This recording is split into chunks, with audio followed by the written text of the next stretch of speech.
Chers Sénégalaises, Sénégalais, je vous salue.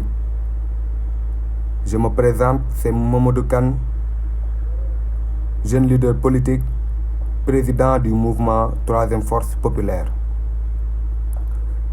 Mes très chers concitoyens, je tenais à vous lire une contribution du mouvement sur la 14e législature. Disons-le d'emblée, rien ne doit justifier le spectacle qu'il nous a été donné de voir ce 12 septembre 2022 à nous, concitoyens, et à tous ceux qui nous observent de loin à l'occasion de l'installation de la 14e législature. Le constat interpelle notre conscience citoyenne et invite à un sursaut national, une introspection collective et une réflexion prospective pour redonner du sens à nos institutions. Pour que le modèle démocratique sénégalais résultant des combats politiques acharnés portés par plusieurs générations de patriotes au prix de leur carrière professionnelle, de leur vie familiale et parfois de leur vie purement, ne se résume pas à un concept philosophique.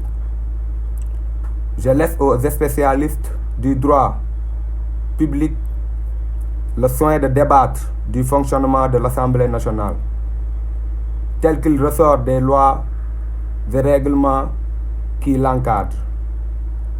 Je leur laisse le soin, sans langue de bois, dans un langage accessible à tous, d'éclairer les profanes que nous sommes pour que nous puissions nous forger une opinion circonstanciée. Car au fond, ce qui nous interpelle réellement n'est pas de l'ordre de la technicité. Il est de l'ordre du politique et du sociétal.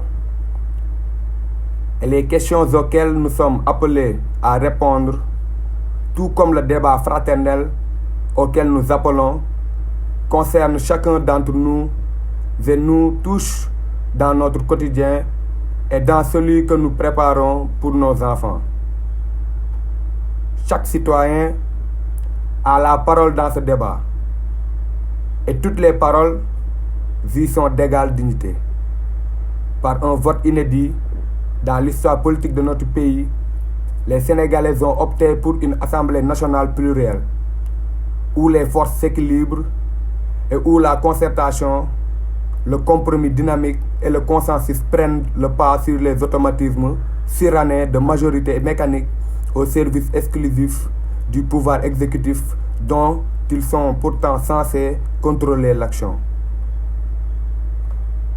Ce nouveau paradigme appelle des comportements nouveaux et repose sur un triptyque: respect de la fonction, responsabilité, prise en charge des priorités et des préoccupations exprimées par les populations dont chaque élu tient sa légitimité. Il faut déplorer et le condamner avec force que ni le respect de la fonction, ni le sens de la responsabilité et de la retenue n'ont été au rendez-vous de la nouvelle législature. Les principes et les valeurs de la démocratie y sont en berne au regard d'une assemblée composée de représentants aux multiples fonctions, mandats et serments, gages de la République en déroute, où les pouvoirs exécutifs et législatifs se confondent au détriment des libertés individuelles et collectives. La concentration des pouvoirs aux mains d'un groupe par le cumul des fonctions et mandats est une aberration. Je prie avec tous les Sénégalais, lassés de querelles stériles et de vaines empoignades, que revienne la sérénité et que cette assemblée du peuple se mette à la tâche, au service du peuple et pour l'amélioration des conditions de vie de tous les Sénégalais. Je vous remercie.